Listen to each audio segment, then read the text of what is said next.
할렐루야. 오늘 저는 속죄를 깨달을 때 회복은 일어난다 라는 제목으로 은혜를 나누고자 합니다. 성경은 하나님에 관한 책입니다. 근데 이 성경을 관통하는 가장 중요한 단어가 있어요. 그것이 바로 피입니다. 피, 블러드. 성경은 하나님에 관한 책인데 이 성경 가운데 가장 중요한 단어가 왜 피일까요? 여러분, 성경은 하나님에 관한 책이지만 하나님이 사람과 맺은 언약을 말해줍니다. 그래서 옛 언약을 구약이라 그러고 새 언약을 신약이라 그러는 거예요. 그래서 하나님이 사람과 언약을 맺은 내용이 구약과 신약이에요. 근데 하나님이 사람과 언약을 맺을 때 반드시 들어가야 되는 게 피입니다. 하나님 피 없이는 언약을 맺는 법이 없다는 거죠. 그래서 모세를 통해 이스라엘과 맺은 언약에도 피가 있고 또 예수 그리스도를 통해 교회와 맺은 언약에도 피가 있다는 거예요. 하나님은 말로만 언약을 맺는 분이 아닙니다.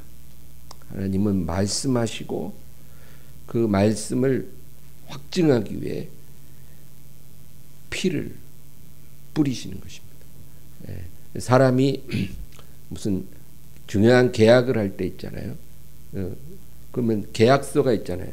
계약서에 그 내용이 쫙 있으면 그 계약서에 마지막으로 자기 인감 도장, 법인 도장을 팍 찍어야 그 법적인 효력이 있듯이 하나님도 사람과 언약을 맺을 때는 먼저 말씀을 주시고 그 말씀 위에 피를 뿌리십니다.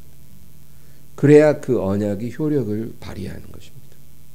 그래서 구약 시대에는 짐승의 피를 뿌리라 그러시고 그 다음에 때가 참에 하나님의 아들을 보내사 흠없는 하나님 아들 예수의 피를 뿌리심으로 영원한 구원의 언약을 우리와 맺으신 것입니다.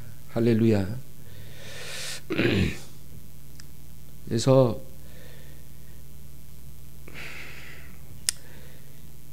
우린 왜 이 피가 반드시 들어가야 할까? 왜 하나님께서는 이 피를 꼭 뿌리야만 하시는 것일까? 오늘 그것을 살펴보려고 하는 것입니다. 오늘 본문을 다 같이 다시 한번 읽어볼까요? 히브리서 9장 18절에서 22절 다 같이 읽습니다. 이러므로 첫 언약 피 없이 세운 것이 아니니 모세가 율법대로 모든 계명을 온 백성에게 말한 후에 송아지와 염소의 피 및 물과 붉은 양털과 우슬초를 취하여 그 두루마리와 온 백성에게 뿌리며 이르되 이는 하나님이 너희에게 명하신 언약의 피라 하고 또한 이와 같이 피를 장막과 섬기는 일에 쓰는 모든 그릇에 뿌렸느니라.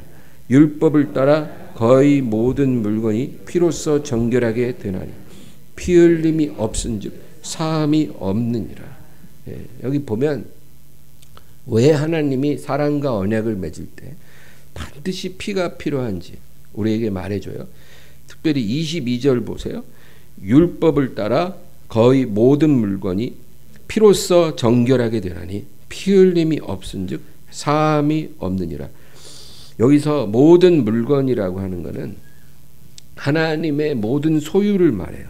그것이 사람이 됐든 물건이 됐든 이 세상 모든 것은 다 하나님이 지으셨기 때문에 하나님 거예요. 본질적으로. 그러나 그 가운데서도 하나님이 특별히 성별해서 자기 소유로 삼으시고 거룩하게 한 그런 사람이 있는 거예요. 그런 물건도 있는 거고. 왜냐하면 하나님이 다 창조하셨지만 죄로 더럽혀졌거든요. 오염됐거든요. 그래서 그 가운데 하나님이 노아를 성별하시고 아브라함을 성별하시고 그렇죠? 이스라엘 민족을 성별하셔서 거룩하게 하신 거거든요. 이 세상에 수많은 벽돌이 있지만 성전을 짓는 데 쓰여진 벽돌이 있고 성전에 쓰여진 금과 은이 있고 그런 것들 많은 물건 중에서 거룩하게 구별된 물건들이거든요. 그래서 하나님이 사람이 됐든 물건이 됐든 뭔가를 속된 것에서 구별해서 거룩하게 하실 때 그때 반드시 필요한 게 정결케 하는 피라는 거예요. 그 피로 정결하게 되지 않으면 하나님과 관계가 없는 거예요. 그 피를 통해서 정결해지고 속죄를 해야 하나님 앞에 거룩한 사람이 되고 거룩한 물건도 된다, 그 얘기예요. 우리가 이거 깨달아야 돼요, 여러분. 우리가 하나님과 관계를 맺기 위해선 피에 대해서 반드시 깊은 깨달음이 있어야 하나님께 가까이 갈 수 있어요. 우리가 그냥 머리로만 아는 데서 끝나면 안 되고 심령 깊은 곳에서 하나님이 우리를 위해 흘려주신 그 피에 대해서 우리가 깊이 감사하고 그 피를 찬양하고 그 피를 노래하는 사람이 되기 전에는 하나님의 진정한 축복이 우리에게 나타날 수가 없는 거예요. 이거 만약에 우리가 성경 백독을 해도 이게 안 깨달아지면 소용없는 거예요, 여러분. 어떤 사람들은 막 성경을 올해는 10독합니다. 저는 1년에 10번 읽습니다. 자랑하는데 그런 거 자랑할 게 하나도 없어요. 그렇게 많이 읽는 게 능사가 아니에요. 하나님이 성경을 많이 읽으라고 준 게 아니라 깨달으라고 주신 거거든요. 그 뭘 깨달아야 돼요? 복음을 깨달아야 돼요. 그 안에 복음이 있거든요. 그럼 복음이 뭐냐? 피예요. 피. 피에 대해서 우리가 깨닫고 그것에 대해서 감사할 수 있는 사람이 되기 전에는 하나님과 진정으로 우리가 인격적인 관계를 맺을 수가 없는 거예요. 그래서 그렇게 오랜 세월 교회를 다니고 신앙생활을 해도 저주가 사라지지 않고 정말 변화되지 않는 그런 사람들 있잖아요. 인격적으로 하나도 변화가 없어. 삶의 축복도 별로 없어. 왜 그럴까요? 그렇게 오래 신앙생활을 했는데 교회를 잘못 다닌 걸까요? 뭐가 문제일까요?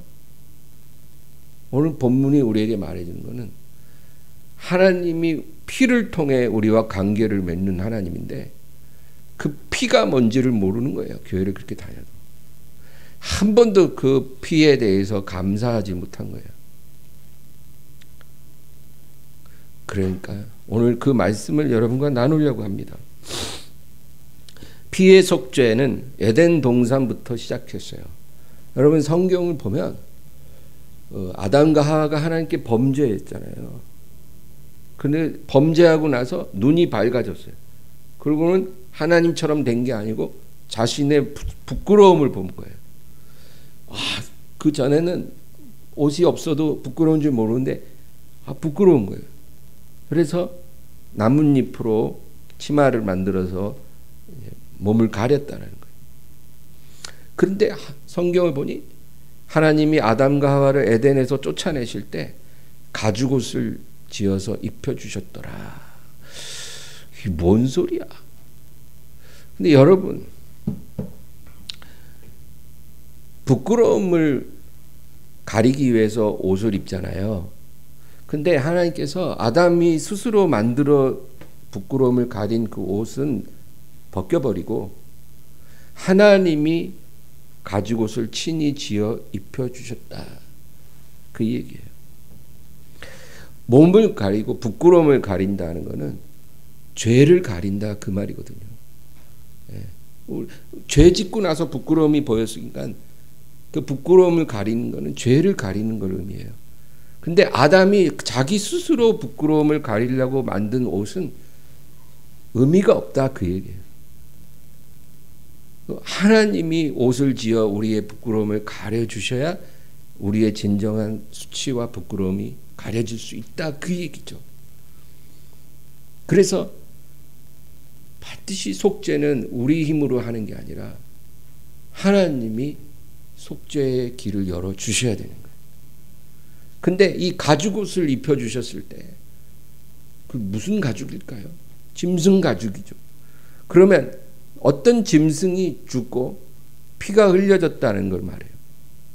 그 짐승의 피가 흘려지고 그러고 나서 하나님이 그 가죽으로 아담과 하와의 부끄러움을 가려주셨더라. 그 얘기죠. 여러분, 그러니까 에덴 동산에서부터 피의 속죄가 시작이 됐다. 그 얘기예요. 성경을 그런 관점에서 우리가 읽을 수 있어야 돼요. 그럼 하루에 1년에 10독 한다고 막 읽으면 그거 어떻게 깨달아요? 그렇게 읽지 말고 한 절 한 절 깊이 정독하고 묵상하고, 그리고 잘 이해가 안 되면 하나님 제게 이것을 가르쳐 주세요. 그렇게 기도하면서 또 연구하면서, 또 그래도 잘 안 되면 교회 찾아와서 목사한테 물어도 보고. 저는 제일 반가운 손님이래. 성도가 성경 물어보는 성도가 제일 반가워요. 예. 근데 잘 안 물어봐, 사람들이. 여러분, 큰 교회, 작은 교회, 다 하나님 교회지만 작은 교회가 왜 좋은 줄 아세요? 목사랑 친하게 지낼 수 있어요. 그래갖고 큰 교회 목사님은 너무 바쁘잖아요. 작은 교회 목사님 그렇게 안 바쁘거든요. 그러니까 와가지고 목사님 내가 성경 읽다가 말해요. 그러면서 목사님 앞에서 1시간 동안 성경 물어봐도 되거든요. 그래도 하나도 안 미안해요. 시간이 많거든요. 여러분, 올해는 저한테 많이 물어보세요. 그렇게 해서 말씀을 깨닫기를 사모하는 사람을 하나님이 사랑하십니다. 여러분, 그래서 우리가 하나님 앞에 다 죄인이거든요. 우리의 부끄러움을 가려야 되잖아요. 죄가 덮어져야 되잖아요. 근데 내가 덮어서 되는 게 아니에요. 어떤 사람은 죄 짓고 나서 합리화합니다. 그 합리화가 죄를 스스로 덮는 거예요. 나뭇잎 치마예요. 이거 잘못 아니야. 이건 어쩔 수 없는 거야. 이런 합리화로 우리 죄를 덮으면 마음 편할 것 같죠. 우리의 심령에 진정한 평안이 없어요. 그렇게 되어지는 게 아니에요. 우리의 심령의 평안은 하나님이 주시는 속죄를 통해서 참 평화가 옵니다. 그럼 그 속죄가 어떻게 이루어지느냐? 피 뿌림으로, 피 흘림으로 일어난다. 그 얘기. 그래서 그 피 흘림의 속죄를 우리가 깨닫고 감사할 때 심령의 자유함이 임해요. 그래서 하나님과 화목한 삶을 우리가 살 수 있고 우리의 삶의 축복을 받을 수 있습니다. 뉴스를 보면 어떤 정치인이 이제 죄를 지었어요. 예를 들어 어떤 권력을 가진 정치인이 죄를 지으면 그 밑에 쪼무레기가 다 그 죄를 뒤집어 쓰고 감옥에 가기도 하고, 그렇죠? 자기 보스를 살린다고 또는 자살하기도 하고 그런 일들을 우리가 뉴스를 통해 봐요. 근데 세상 사람들도 그런 사람들을 뭐라 하면 속죄양이라 그래요. 속죄양. 그 사람들이 그 의미를 어디서 들었는지, 속죄양. 그래서 자기 보스의 죄를 그 아래 쪼무레기가 대신 지고 감옥에 가거나 죽기도 하고, 그런 거예요. 그러나 여러분, 이런 속죄는 아무 의미가 없는 속죄고요. 우리의 죄를 속하기 위해서는 반드시 하나님이 지정한 피가 흘려주셔야, 그래서 하나님이 우리 죄를 사해 주셔야 우리의 속죄가 일어난다. 그 얘기예요. 가인이 그 동생 아벨을 돌로 쳐 죽였을 때 하나님께서 뭐라 하냐면 네 동생 아벨의 피가 내게 호소한다. 그래요. 창세기 4장 10절 11절 다 같이 읽겠습니다. 이르시되 내가 무엇을 하였느냐? 내 아우의 핏소리가 땅에서부터 내게 호소하느니라. 땅이 그 입을 벌려 내 손에서부터 내 아우의 피를 받았은즉 내가 땅에서 저주를 받으리니 네가 무엇을 하였느냐. 네 아우의 핏소리가 땅에서 내게 호소하느니라.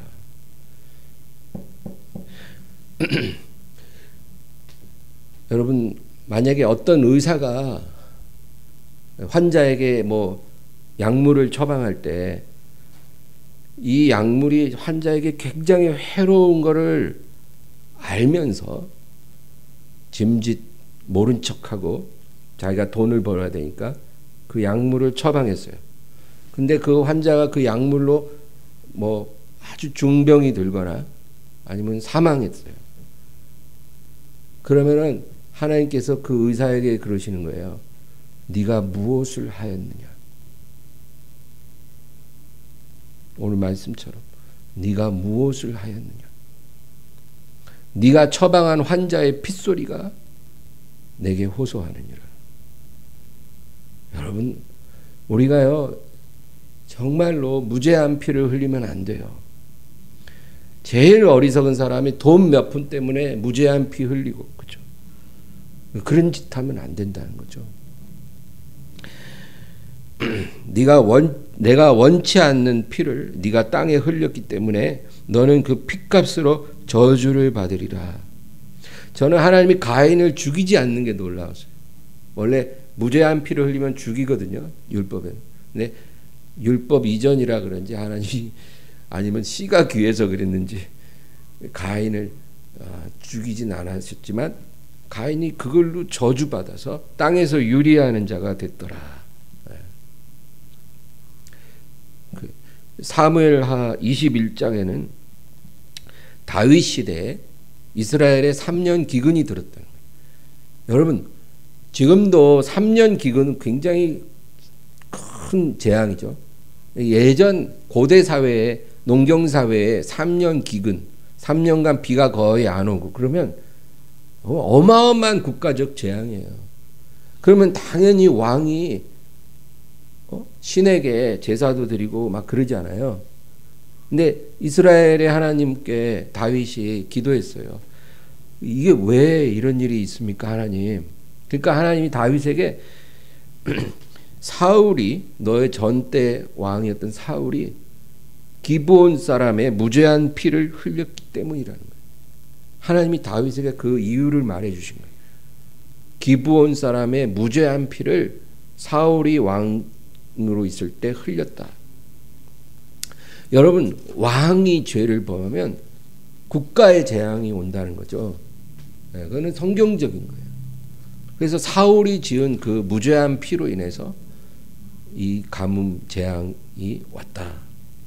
그래서 다윗이 기브온 사람들을 불렀어요. 너희 원한이 하늘에 사무쳤나 보다. 하나님이 내게 말씀하시기를 너희 무죄한 피로 인해서 이 기근이 왔다 하시니 내가 어떻게 하면 될까? 그러니까 이 기브온 사람들이 뭐라고 대답하냐면 이거는 돈으로 해결될 문제가 아니라는 거예요. 성경에는 은과 금으로 해결될 문제가 아니고 사울 자손 중 7명을 우리에게 주소서. 그렇게 요구를 하는 거예요.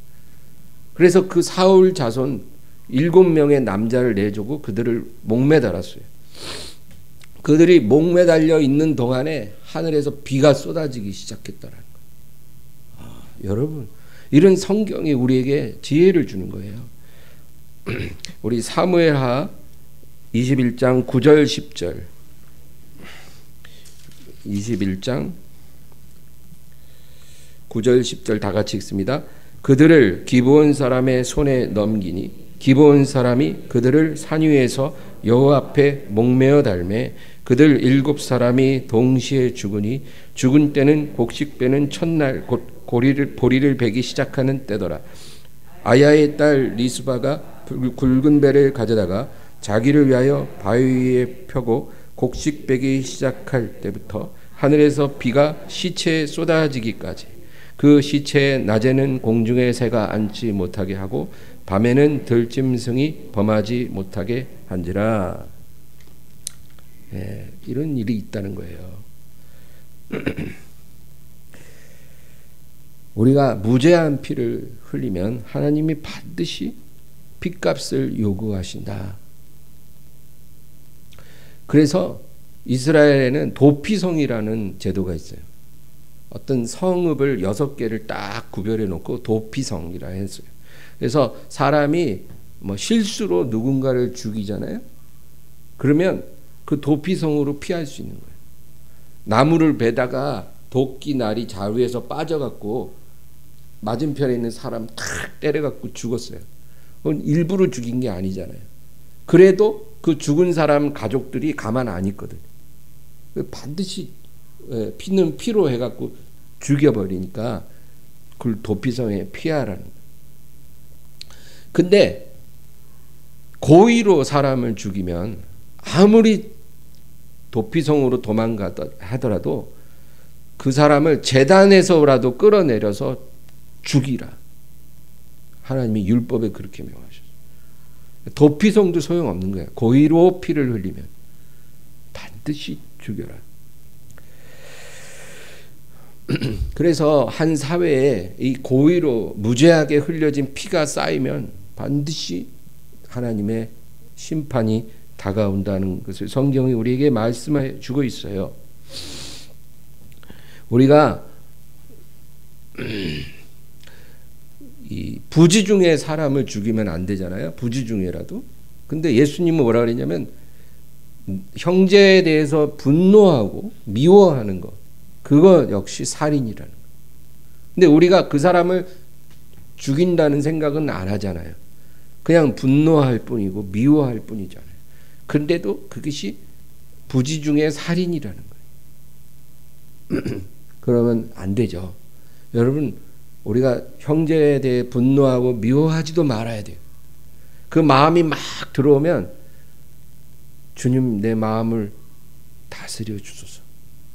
내가 저 형제를 죽이지 않게 하소서. 피 흘리지 않게 하옵소서. 할렐루야. 네. 근데 우리는 우리가 알든 모르든 이렇게 무죄한 피를 흘리며 살아요.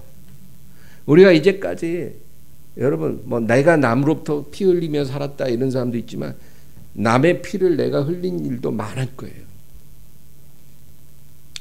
그러면 이 피 흘림을 어떻게 속죄할까요? 피 흘림은 피 흘림으로 속죄가 돼야 돼요. 그래서 우리가 예수의 피로 천국에 가는 거예요. 그 피가 아니면 우리가 천국에 들어갈 수가 없어요. 뭐 착한 일 많이 한다고 그 피 흘린 죄가 속해지는 게 아니거든요. 피 흘린 죄는 피로써 속해야 되거든. 그래서 하나님이 우리에게 아들의 피를 흘려주셨던 거예요. 이 피의 능력을 깨달아야 되는 거예요. 그 피의 능력을 매일 매순간 감사하고 찬양하고 살아야 하나님의 축복의 문이 열리는 거예요.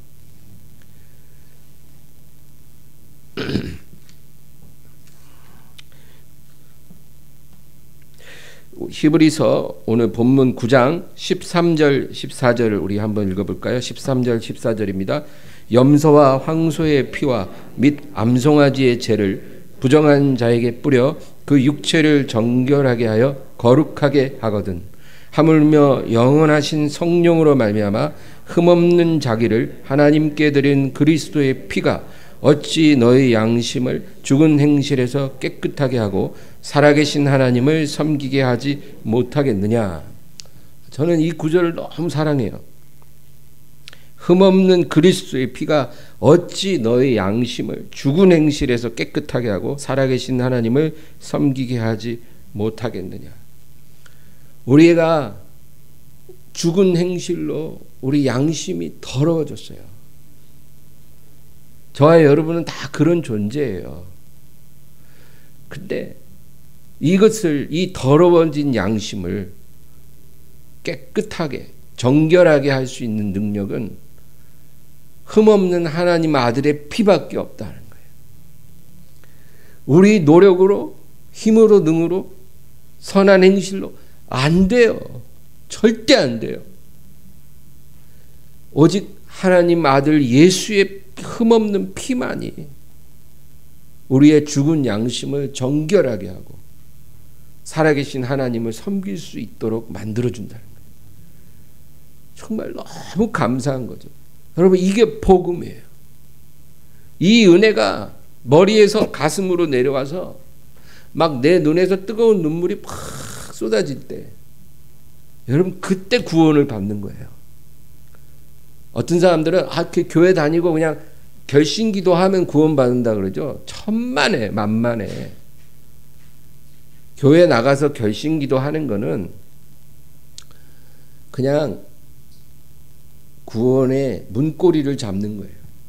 그게 무의미하다는 게 아니에요. 그거 해야 되죠. 필요하겠죠.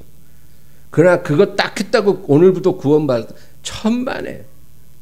이렇게 싸구려 구원을 얘기하기 때문에 오늘날 교회도 많고 성도도 많지만 세상 사람만도 못한 크리스찬이 넘쳐나는 거예요, 여러분. 그렇게 구원받는 게 아니야. 그냥 그렇게 믿음을 시작하는 거죠.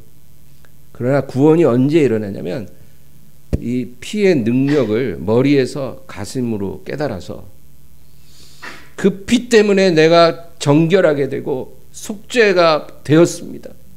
내가 주님의 흠없는 피로 내 죽은 양심이 깨끗해지고 하나님 자녀됨을 감사합니다 하면서 막 눈물이 팍 쏟아지고 기쁨이 막 차오를 때, 여러분, 그날 그 영혼이 거듭난 거예요. 그리고 하늘에서 천사들이 노래하고 하나님이 자리에서 일어나는 그런 잔치가 일어나는 거예요. 여러분이 그런 일이 있었다면 구원 받으신 거예요. 할렐루야. 근데 그 구원을 잘 지키는 것도 중요해요. 어떻게 지킬까요? 내 힘으로? 아니에요. 날마다 그 보혈을 감사하고 찬양하고 그러고 살면 돼요. 그래서 찬송 중에 제일 중요한 게 보혈 찬송이라 하잖아요. 이 피의 능력을 우리가 망각하기 시작할 때 하나님과의 관계도 멀어지는 거예요. 하나님과의 관계는 피로 시작해서 피로 끝나는데 우리가 피에 대해서 생각 안 하고 산다. 그건 뭐예요? 하나님과 관계가 지금 깨져가고 있는 거예요. 그럼 회복하려면 어떻게 해요? 그 피의 은혜를 다시 살려내는 거예요. 할렐루야. 그래서 우리가 말씀 읽고 기도하고 말씀 읽고 하면서 우리가 구하는 게 뭐예요? 이 복음의 은혜를 깊이 깨닫게 해주시고 그 능력이 내게 역사하게 하소서. 그냥 뭐 어떤 율법적으로 성경 몇 장, 기도 몇 시간, 이게 아니라 성경 읽고 기도하는 목적이 있는 거예요. 그게 바로 복음을 깨닫기 위해서.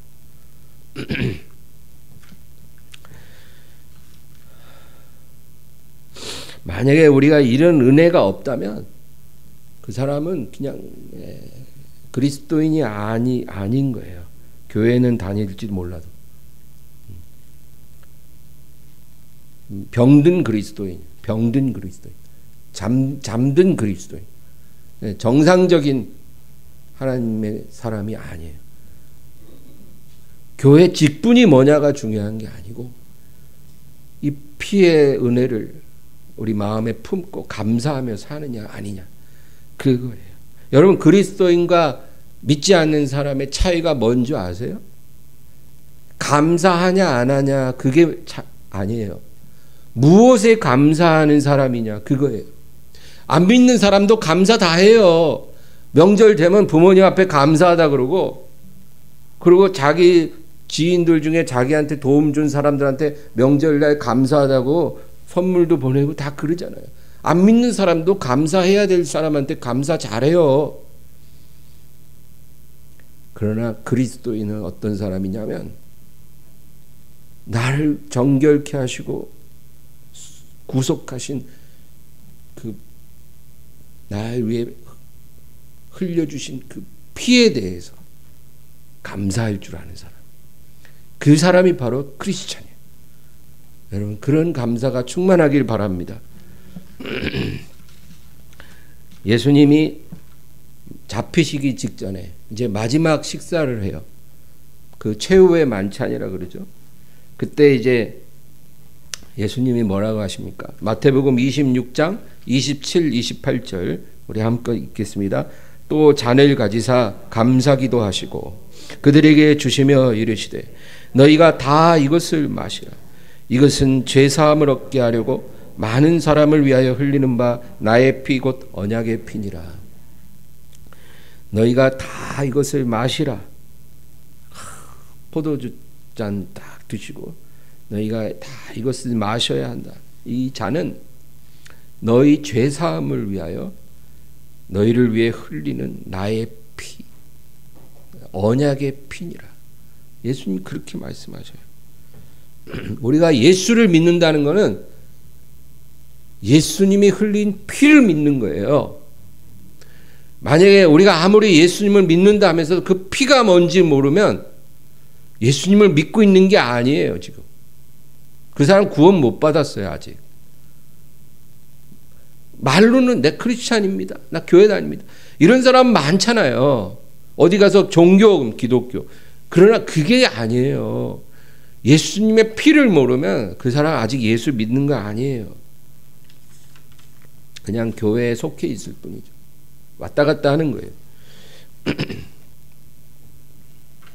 우리가 예수님 피를 온전히 믿고 그 보혈에 감사하고 의지하며 살기 시작하면 여러분 그 다음부터 이제 우리의 속죄가 온전히 일어난 거잖아요. 우리가 피에 대해서 깨닫고 감사하면 우리의 속죄가 발생한 거예요. 그러면 그 다음부터 회복이 일어나요. 회복. 그게 중요한 거예요.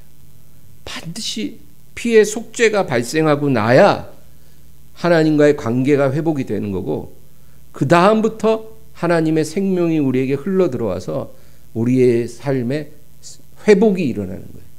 그러니까 교회 그렇게 열심히 다니고 신앙생활하고 뭐 봉사하고 해도 축복의 문이 안 열리는 것, 저주의 문이 안 닫히는 이유는 그 피에 대해서 깨달음이 아직 없기 때문에 회복이 안 오는 거예요. 그러나 이것이 일어나면 회복이 일어납니다. 그 회복은 뭘까요? 아, 나 예전에 좋았을 때, 나 예전에 잘 나갈 때, 나 예전에 돈 잘 벌 때, 예전에 건강할 때 모습으로 다시 돌아오고 싶어요. 여러분, 이런 게 회복인가요? 아니에요. 성경에서 하나님이 말씀하는 회복이라는 것은 하나님이 원래 내 인생에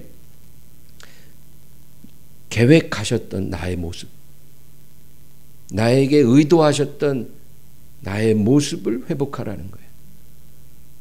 그러니까 내가 이전에 50년, 60년 살면서 한 번도 내가 경험해 보지 않았던 내 삶, 하나님이 원래 나에게 주려고 하셨던 그 삶, 나의 인격,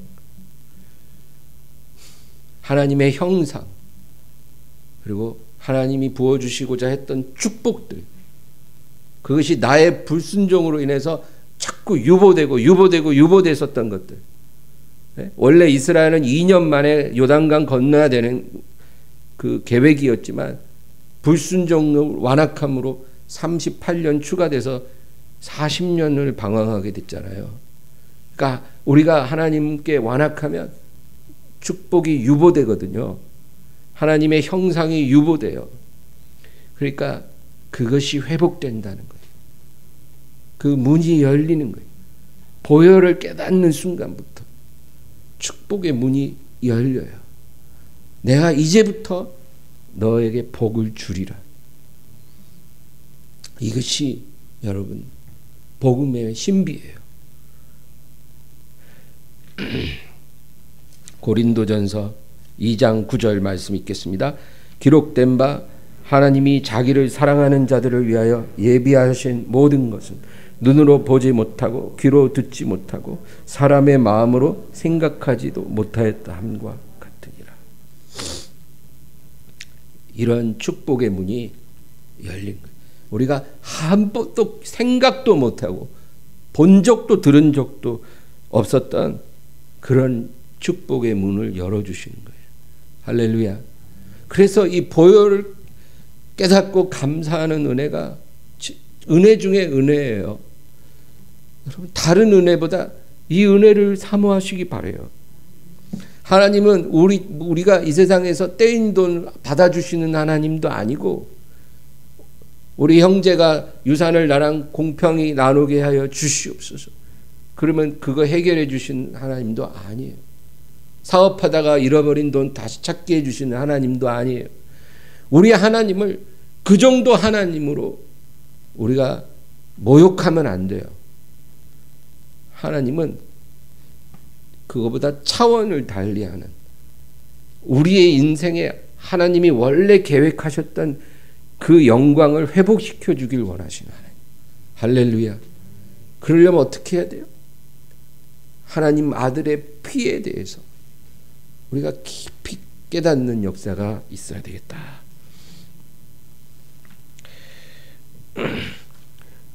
이스라엘 백성이 바벨론 포로를 갔다가 70년 만에 다시 귀환을 했어요.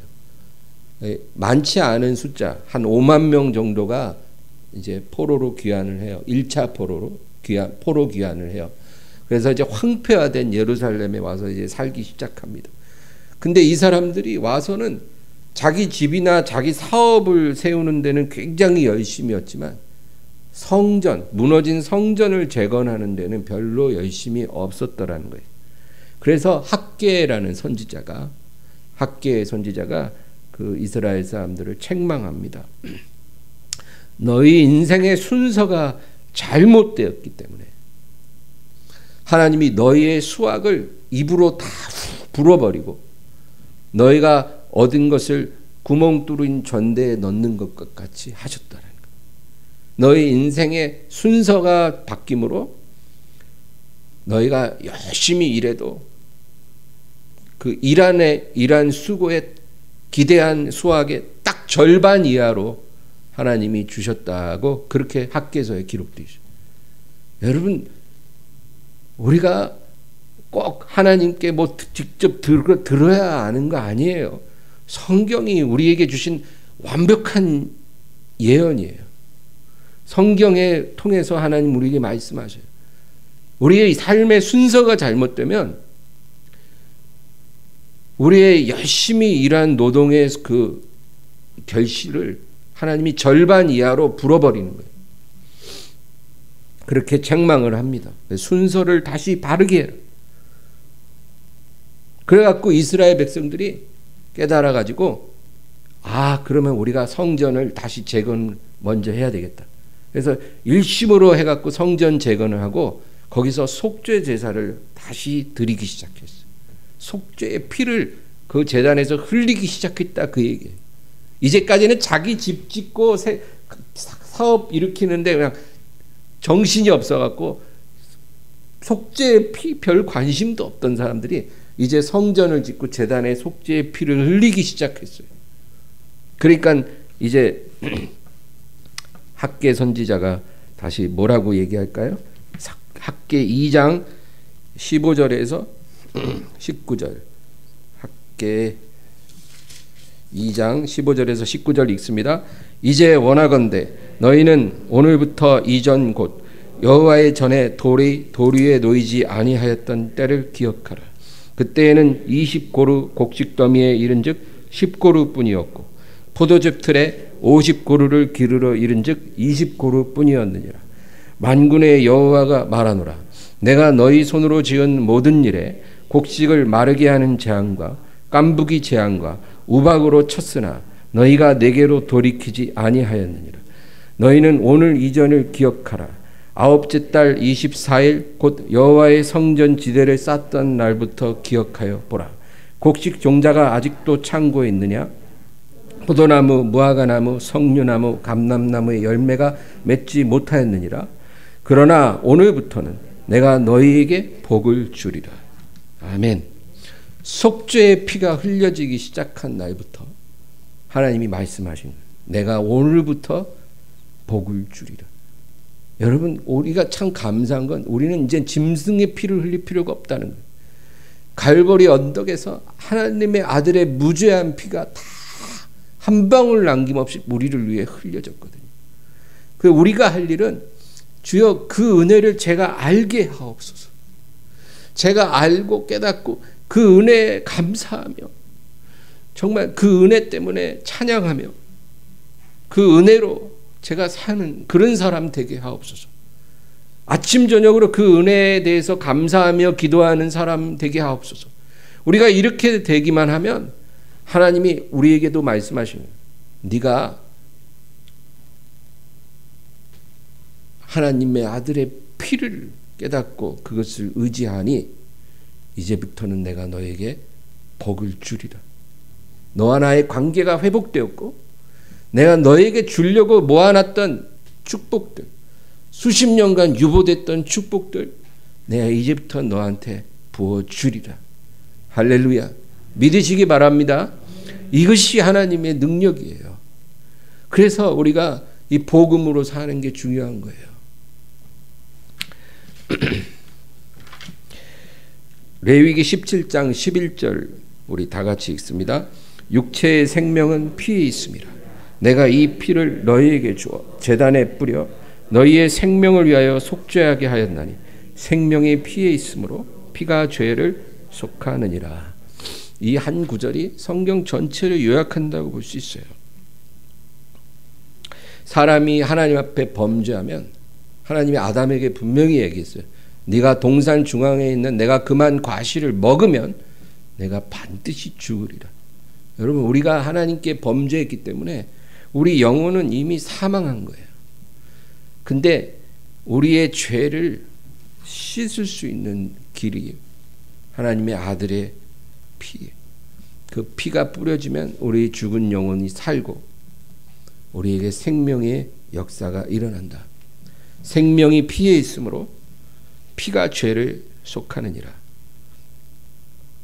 죽은 생명을 살리기 위해 반드시 생명의 피가 뿌려져야 되고 그 피는 아무 피나 뿌려진다고 되는 게 아니라 하나님의 아들의 무죄한 피만 그것이 가능하다. 그게 기독교예요. 여러분 다른 우상의 종교들 보세요. 거기도 인신제사까지 드려요. 인신제사. 사람을 죽여서 막 피를 뿌려요. 그리고 짐승 엄청 잡아요. 아무 피나 막 뿌려갖고 우상에게 드려진다고 속죄가 되는 게 아니죠. 하나님 아들의 피만 우리를 속죄할 수 있고 우리를 사망에서 생명으로 이끌어 가실 수 있다. 그 얘기입니다. 할렐루야. 그래서 여러분 정말 이 은혜로 충만하시기 바랍니다. 우리가 이 은혜 충만해지면 하나님의 놀라운 축복을 받으며 살 수 있어요. 건강도 회복되고 물질도 회복되고 가정도 회복되고 그리고 우리 자존감도 회복되고 우리 인격도 회복되고 우리의 삶에 예정됐던 모든 영광을 하나님이 다 회복시켜 주시는 거예요. 많은 사람들이 이 순서대로 가려고 하지 않고 뭐 보혈은 뭐 다 수태 들은 얘기니까 그만 좀 하세요. 아유 하나님 복 좀 주세요. 좀 이런 식이에요. 안 돼요. 순서가 그러면 안 돼요. 하나님이 정한 순서대로 하나님께 나아가야 돼요. 여러분은 항상 마음이 막 괴롭고 문제가 너무 크고 그냥 어떻게 해야 될지 모를 때 여러분 어렵겠지만 그래도 보혈을 찬양해 보세요. 예수의 피가 나를 깨끗게 하고 나를 하나님께로 인도하십니다. 그 피로 하나님과의 관계가 다시 회복되게 해주시고 그 회복된 관계를 통해 하나님 내 삶의 저주가 물러가게 하옵소서. 우리가 이렇게 구하면 하나님이 응답해 주신다 그 얘기예요. 우리 이 능력으로 신앙생활하고 이 세상 승리하기를 주의 이름으로 축원합니다. 오늘 말씀을 생각하면서 간절히 기도합니다. 주여 주여